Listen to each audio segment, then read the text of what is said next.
মহান রব্বে কারীম আল্লাহ আদেশ মানলে, আল্লাহ পাকের নিষেধগুলো মানলে পরকালের জিন্দেগিতে মহান রব্বে কারীম আল্লাহ তার বান্দা বান্দীগুলাকে কি উপঢৌকন দান করবে, কি পুরস্কার দান করবে, এই প্রসঙ্গে আল্লাহ ৫,৫০০ আয়াতের ভিতরে আল্লাহ বয়ান করছে। সুবহানাল্লাহ। আমার ভাই, আল্লাহ তাআলার হুকুম মানলে আর নবী আলাইহিস সালাতু ওয়াস সালামের তরিকা মানলে আমার ভাই পরকালে মানুষদেরকে আল্লাহ যে পুরস্কারটা দান করবে, আল্লাহ যে গিফট দান করবে, আল্লাহ যে উপঢৌকনটা দান করবে, মহান রব্বে কারীম আল্লাহ বলে আমার ওই মহা, আমার ওই বড়, আমার দেওয়া বড় নিয়ামত যে পুরস্কারটা আমি আল্লাহ আমার বান্দাকে দান করব, ওই পুরস্কারের নাম হলো আমি আল্লাহর বানানো জান্নাত। সুবহানাল্লাহ। জান্নাত। আমার এই আয়াতের মধ্যে আল্লাহ জান্নাতের আলোচনা করছে। আমার ভাই, আগে আমরা বুঝবো জান্নাতটা আসলে কি। এই জান্নাতের পরিচয়টা আগে বুঝবো। আমার ভাই, জান্নাত হচ্ছে প্রত্যেকটা মুমিনের, জান্নাত হচ্ছে প্রত্যেকটা মুমিন বান্দা এবং বান্দির ওয়ারিস সূত্রে, মিরাসি সূত্রে প্রত্যেকটা মানুষ জান্নাতের মালিক।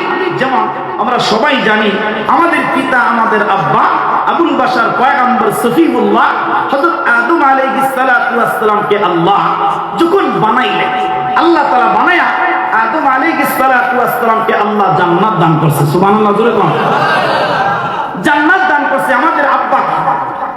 জান্নাত দিয়া আল্লাহ পাক আদম আলাইহিস সালামকে জানাইলেন, আদম এই জান্নাতের মধ্যে ঢুকায়া দিলাম, জান্নাতে বিচরণ করো, আর জান্নাতে যত নিয়ামত আছে খাও, যা কিছু আছে ভোগ করো, এই পুরা জান্নাতটা তুমি ভোগ করো।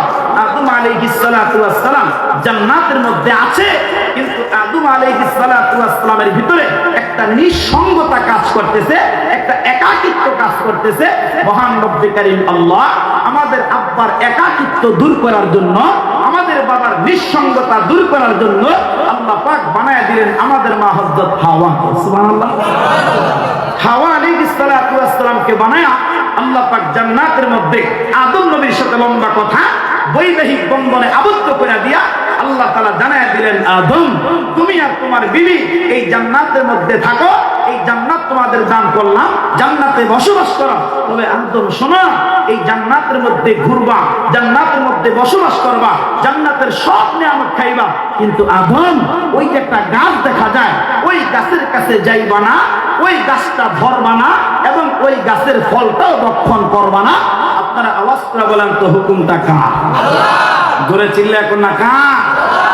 আল্লাহ ডাইকা বলেন, আদম وقلنا يا آدم اسكن أنت وزوجك الجنة وكلا منها رغدا حيث شئتما। আল্লাহ জানায় দিলেন, আদম সব কিছু ভোগ করবেন, সব কিছু খাইবেন, কিন্তু ওই গাছের কাছেও যাবেন না, ওই গাছটা ভোগ করবেন না। মহান রব্বে কারীম আল্লাহ এই সংবাদ দিয়ে আদম এবং আমাদের মা হাওয়া আলাইহিস সালামকে ছাইড়া দিলেন। ওনারা জান্নাতের মধ্যে থাকতেছে, জান্নাতের মধ্যে বসবাস করতেছে, জান্নাতের নিয়ামত খাইতেছে, কিন্তু এই সময়টা পার করতে গিয়া একজন আমাদের মা এবং আমাদের বাবা শয়তানের প্রবঞ্চনায় পড়ে গেছে। আরে মুসলমান বাবা, খুব ভালো করে কথাগুলো দিয়া বুঝবেন।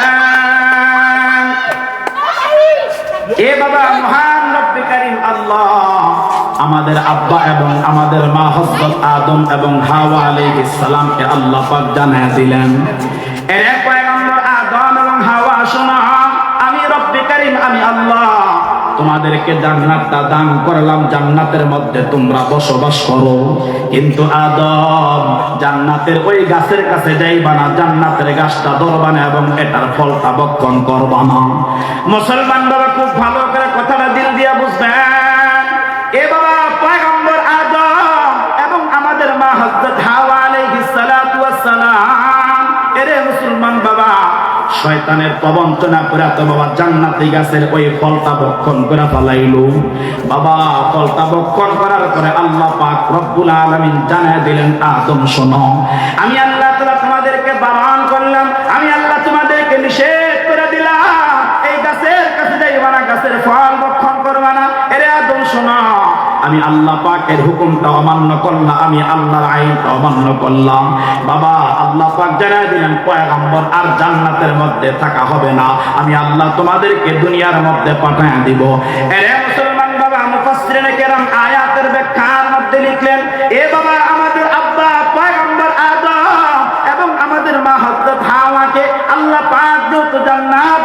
করেছিলেন, আল্লাহ পাক যেহেতু বাবা তাদেরকে জান্নাত দিয়েছিলেন, তারা আল্লাহ পাকের হুকুমটা অমান্য করার কারণে দুনিয়ার জমিনে পাঠিয়ে দিল।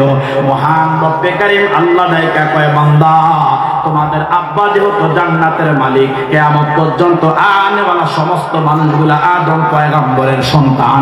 আমার ভাই পিতা যেহেতু জান্নাতের মালিক, আমাদের আব্বা যেহেতু জান্নাতের মালিক, এই জন্য কিয়ামত পর্যন্ত আনেওয়ালা সমস্ত মানুষগুলা বাবা আদম পয়গম্বরের সন্তান হওয়ার কারণে সমস্ত মানুষগুলাকে আল্লাহ পাক বানায় দিছে জান্নাতের ওয়ারিস। সুবহানাল্লাহ। সমস্ত মানুষগুলাকে সন্তান হওয়ার কারণে জান্নাতের ওয়ারিস বানায় দিল। আরে মুসলমান বাবা, খুব ভালো করে কথা বলতে, তাহলে দুনিয়ার প্রত্যেকটা ক্ষেত্রে, দুনিয়ার প্রত্যেকটা সময়ের ভিতরে আল্লাহ তাম দুনিয়ার মানুষদেরকে আল্লাহ পাক সিগনেচার কইরা করে আল্লাহ পাক জানায় দিল, এরে দুনিয়ার মানুষ এই কাজটা করবা, এটার মধ্যে আমি আল্লাহর পারমিশন আছে। বান্দা এই কাজটা করবা, এটার মধ্যে আমি আল্লাহর সিল লাগায় দেওয়া আছে। আমি আল্লাহ কোরআন দিয়ে তোমাদেরকে জানায় দিলাম, এরে বান্দা শোনো, আমি আল্লাহ তোমাদেরকে জানায় দিলাম ওই কাজটা করবা না। আমি আল্লাহ জানায় দিলাম বান্দা ওইটা তোমরা ধরবা না। আমি আল্লাহ জানায় দিলাম এই কাজটা তোমরা করবা না। আপনার আওয়াজ করে বলেন তো বাবা, এরকম কাজ করতে নিষেধ আমাদের আল্লাহ আমাদের করছে নাকি করে না? এরকম কাজ আমাদের রব, আমাদের মালিক, আমাদের আল্লাহ এই কালামে হাকিম দিয়া আল্লাহ তাআলা জানায় দিয়েছে, বান্দা এই কাজটা করো, এটাতে আমার পারমিশন আছে। এই কাজটা করো, এটাতে সিল মাইয়া দিয়া আমি আল্লাহ তাআলা তোমাকে করার জন্য অনুমতি দিলাম। কিন্তু বান্দা, আমার অনুমতি যদি তুমি অমান্য করো, আদম পয়গম্বর অমান্য করে আল্লাহ যাদের জন্য শিক্ষা অমান্য করছে, জান্নাত থেকে দুনিয়ায় পাঠায় দিলাম সরন্দ্বীপ পাহাড়ে, আর মা হাওয়াকে জেদ্দা শহরে আল্লাহ পাঠায় দিছে। আদম আলাইহিস সালাতু ওয়াস সালাম লম্বা সময় পর্যন্ত এই একটা ছোট্ট আইন অমান্য করার কারণে আমার ভাই তাফসীরের মধ্যে লেখছে, আদম আলাইহিস সালাম আল্লাহর কাছে ক্ষমার জন্য 350 বছর কান্না করছে। আল্লাহু আকবার। তো আল্লাহ তাআলা সিল লাগায় দিয়েছে আমাদেরকে, আল্লাহ তাআলা সিল মেরা জানায় দিয়েছে, বান্দা এই কাজটা করবা, বান্দা এটা ধরবা, বান্দা এটা খাইবা, বান্দা এটা করবা না, এটা ধরবা না, এটা খাইবা না। আচ্ছা আপনারা বলেন তো, আমাদের সমাজের মধ্যে যারা সুদ খায়, বলেন তো সুদ খাওয়া হালাল না হারাম? আর একটু আস্তে কোন, হালাল না হারাম? ডর করতেছেনি? ভয় লাগেনি? বলেন না, সুদ হালাল না হারাম? ঘুষ খাওয়া হালাল না হারাম? ধরে বলেন হালাল না হারাম? আরেকজনের সম্পদ লুণ্ঠন করা হালাল না হারাম? আরেকজনের টাকা চুরি করে খাওয়া হালাল না হারাম? আল্লাহ নিষেধ করছে, বান্দা এটা করবা না। আল্লাহ নিষেধ করছে, বান্দা এটা করবা না। আল্লাহ তাআলা জানায় দিয়েছে, বান্দা ব্যবসা তোর জন্য হালাল করলাম, বান্দা সুদ তোর জন্য হারাম করলাম। বান্দা এটা খাওয়া যাবে না, বান্দা এটা করা যাবে না, বান্দা এটা ধরা যাবে না। কারণ সুদখোর সম্পর্কে আমার ভাই বুখারীর মধ্যে হাদিস আসছে, হযরত সামুরা বিন জুনদুব রাদিয়াল্লাহু তাআলা আনহু তিনি বড় চমৎকার করে বলে, আল্লামা ইমাম বুখারী হাদিসটা বয়ান করছে, এই পৃথিবীতে যারা এই অপরাধটা করে, এই পাপাচারটা করে, এই গুনাহটা করে, আমার ভাই আব্দুল্লাহ ইবনে আব্বাস রাদিয়াল্লাহু তাআলা আনহু তিনিও বুখারীর মধ্যে বলছে যে কিয়ামতের মাঠে মহান রব্বে কারীম আল্লাহ সুদখোরগুলোকে আল্লাহ পাক পাগল অবস্থায় হাসরের মাঠে দাঁড় করাবে। নাউযুবিল্লাহ। এরে মুসলমান বাবা, খুব ভালো করে কথাগুলা দিল দিয়া বুঝবেন। এ বাবা, নবী আলাইহিস সালাতু ওয়াস সালাম বড় চমৎকার করে জানায়া দিলেন, উম্মাহ আল্লাহ পাক তোমার জন্য সুদকে আল্লাহ তাআলা হারাম করে দিলেন। উম্মাহ তোমার জন্য আল্লাহ তাআলা ব্যবসাটাকে হারাম করে দিলেন, হালাল করে দিলেন। এরে মুসলমান বাবা, খুব ভালো করে কথাগুলা দিল দিয়া বুঝবেন। এ বাবা, দুনিয়ার জমিনের মধ্যে যারা সুদের লেনদেন করে, এই দুনিয়ার মধ্যে যারা বাবা সুদের কাজ কারবার করে, এরে মুসলমান বাবা, এটার মধ্যে কিন্তু আমাদের আল্লাহ পাকের পারমিশন নাই বাবা। এই জন্য কিয়ামতের ময়দানে হযরত সামুরা বিন জুনদুব রাদিয়াল্লাহু তাআলা আনহু বলে, বাবা কিয়ামতের ময়দানে প্রত্যেকটা সুদখোরের পেট হবে মটকির মতো, বিশাল বড় বড় পেট তাদের হবে। হাসরের ময়দানের নিচে এরকম পিষ্ট কইরা কইরা তাদেরকে চলতে থাকবে। আর এক হাদিসের মধ্যে রাসূলুল্লাহ বলে, সুদখোরের পেটের মধ্যে আল্লাহ পাক বিশাল বড় বড় সাপগুলাকে ঢুকায় দিবে। আর বাবা তাদের প্রত্যেকের পেটটা হবে অ্যাকুরিয়াম গ্লাসের মতো।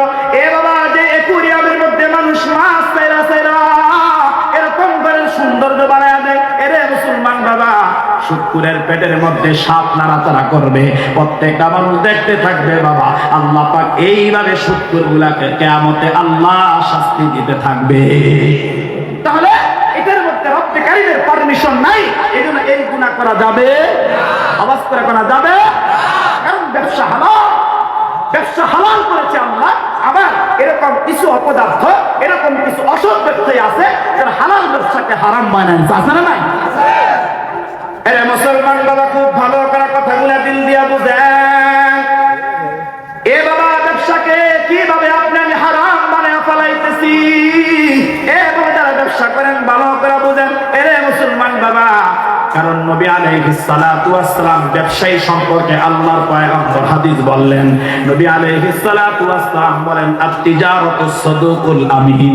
বাবা, যারা দুনিয়ার জমিনের মধ্যে সত্যবাদী ব্যবসায়ী হবে, যারা দুনিয়ার মধ্যে সৎভাবে ব্যবসা করবে, হালাল ভাবে যারা ইনকাম করবে, ব্যবসা করবে, নবী আলাইহিস সালাতু ওয়াস সালাম বলে, এরে উম্মতরা শোনো, ওই মানুষগুলাকে রব্বে কারীম আল্লাহ কিয়ামতের ময়দানে আল্লাহ তাদের জান্নাত দান করবে আল্লাহ সিদ্দিকদের সাথে।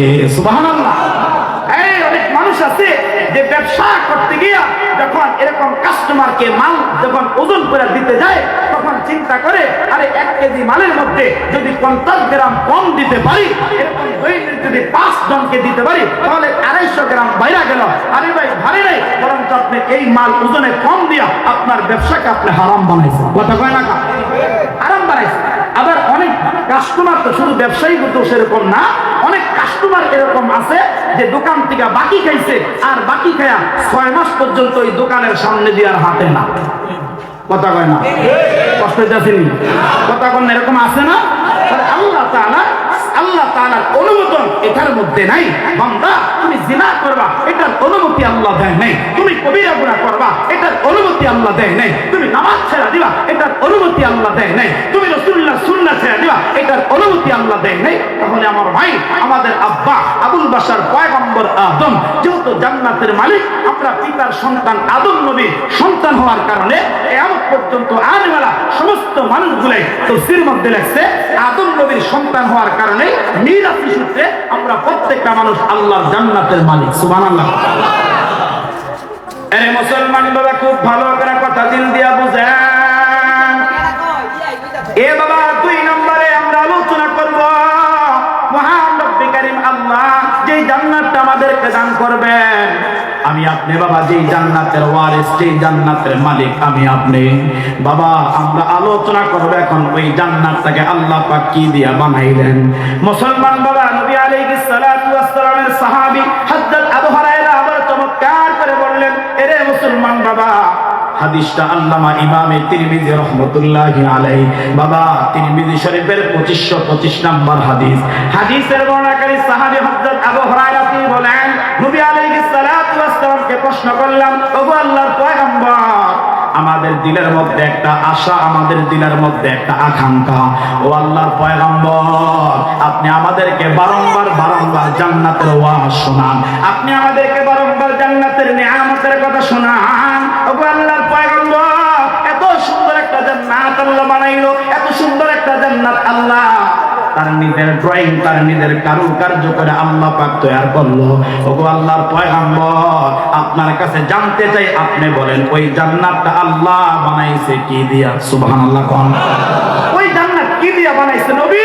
আপনি আমাদেরকে একটু জানায় দেন না, যে জান্নাতটা আমরা জান্নাতের মিরাসি সূত্রে মালিক, ওয়ারিসি সূত্রে মালিক। হে পয়গম্বর, একটু বলেন না ওই জান্নাতটা কি দিয়া বানাইছে? নবী আলাইহিস সালাতু ওয়াস সালাম সাথে সাথে বললেন, হে আমার সাহাবীরা শোনো, এত সুন্দর একটা জান্নাত, আরে জান্নাতটা কেমন হবে? আল্লাহর পয়গম্বর বলে, আ'দাতু লিইবাদিয়াস সালিহিন মা লা আইনুন রাআত ওয়া লা উযুনুন সামিআত ওয়া লা খাতারা আলা কলবি বাশার। সুবহানাল্লাহ। জোরে কর। ভাই, কেমন জান্নাত বানাইছে আমার ভাই তাফসীরের মধ্যে লেখছে এবং হাদিসের মধ্যে নবী আলাইহিস সালাম বলে, এমন জান্নাত বানাইছে যেই জান্নাতটা কোনোদিন কোনো চোখ বিন্দু পরিমাণ কল্পনা করতে পারে নাই। আল্লাহু আকবার। যেই জান্নাত কোনো কান কোনোদিন জান্নাতের আওয়াজকে শ্রবণ করতে পারে নাই আমার ভাই, এরকম কোন দিল, কোন কলব কোনদিন কল্পনা করতে পারে নাই। আল্লাহ এত এত সুন্দর করে বানাইছে, তার কারুকার্য এত সুন্দর করে করছে, তার ড্রয়িংটা এত সুন্দর করে করছে।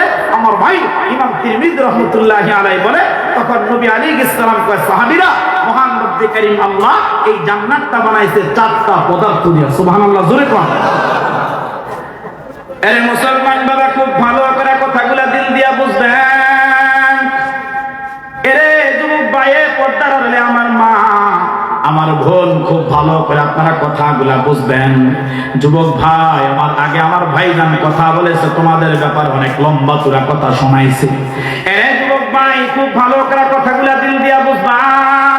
নবী আলাইহিস সালাতু ওয়াস সালামকে সাহাবীরা প্রশ্ন করলেন, ওগো আল্লাহর পয়গম্বর, আপনি বলেন আল্লাহ তাআলা কোন পদার্থ দিয়ে আল্লাহ পাক তার জান্নাতটা বানাইলো? আল্লাহ মুমিনদেরকে যে জান্নাতটা দিবে আপনি বলেন না, কি দিয়ে আল্লাহ পাক বানাইলো? মুসলমান বাবার কথা লম্বা, খুব সংক্ষেপে আমি আপনাদেরকে বুঝাই। নবী আলাইহিস সালাতু ওয়াস সালাম বললেন, শোনো, জান্নাতটা বানাইতে আল্লাহ পাক 1 নম্বরে ইট ব্যবহার করলো। ইট বাবা, এটা কিন্তু আমাদের বাংলাদেশের খলার মধ্যে তৈরি হওয়া ইট, এরকম ইট কিন্তু হবে না। এরে মুসলমান বাবা, নবী আলাইহিস সালাতু ওয়াস সালাম বললেন, এরে সাহাবীরা শোনো, মহান রব্বে কারীম আল্লাহ জান্নাতের মধ্যে যে ইটগুলা আল্লাহ পাক তৈরি করলেন, আল্লাহ তাআলা যে ইটগুলা বানাইলেন, জান্নাতের একটা ইট হবে স্বর্ণের। সুবহানাল্লাহ। জান্নাতের আরেকটা ইট হবে রূপার। নবী আলাইহিস সালাতু ওয়াস সালাম বলে, এই দুইটা ইটের মাঝে জোড়া লাগাইতে গাঁথুনির প্রয়োজন হয়। আপনি আমি যখন দুনিয়াতে ইমারত বানাই, আমি আপনি যখন বিল্ডিং বানাই, আমি আপনি যখন দালান বানাই, এরে মুসলমান বাবা, আপনারা আওয়াজ করে বলেন তো, দুইটা ইটের মাঝে জোড়া লাগাইতে গেলে গাঁথুনির দরকার আছে না নাই? মুসলমান বাবা, নবী আলাইহিস সালাতু ওয়াস সালাম বললেন, এরে উম্মতেরা শোনো, মহান রব্বে কারীম আল্লাহ এই দুইটা ইটের মাঝে জোড়া লাগাইতে গিয়া আসমানের মালিক আল্লাহ যে একটা এরকম ভাবে যেই আল্লাহ তাআলা ইটের মাঝে জোড়া লাগাইতে গিয়া আল্লাহ তাআলা যে গাঁথুনিটা বানাইলেন, এটা দুনিয়ার কোনো বালি আর সিমেন্টের গাঁথুনি নয়। নবী আলাইহিস সালাতু ওয়াস সালাম বলে, ওই গাঁথুনিটা আল্লাহ পাক বানাইছে সুগন্ধময় মিগনাবি দিয়া। মহান রব্বে কারীমের পয়গম্বর বললেন, শোনো, আল্লাহ তাআলা 4 নম্বরে, নবী আলাইহিস সালাতু ওয়াস সালাম বলে 3 নম্বরে মহান রব্বে কারীম আল্লাহ জান্নাতের মধ্যে কঙ্কর বানাইলেন। ঢালাই করতে কঙ্করের দরকার, আল্লাহ পাক কঙ্করগুলা বানাইছে মণি আর মুক্তা দিয়া। 4 নম্বরে জান্নাতের মধ্যে মাটি বানাইলো, বলে দুনিয়ার সাধারণ কোনো মাটি না, আল্লাহ পাক যেই মাটিটা বানাইছে, মাটিটা হবে জাফরান দ্বারা।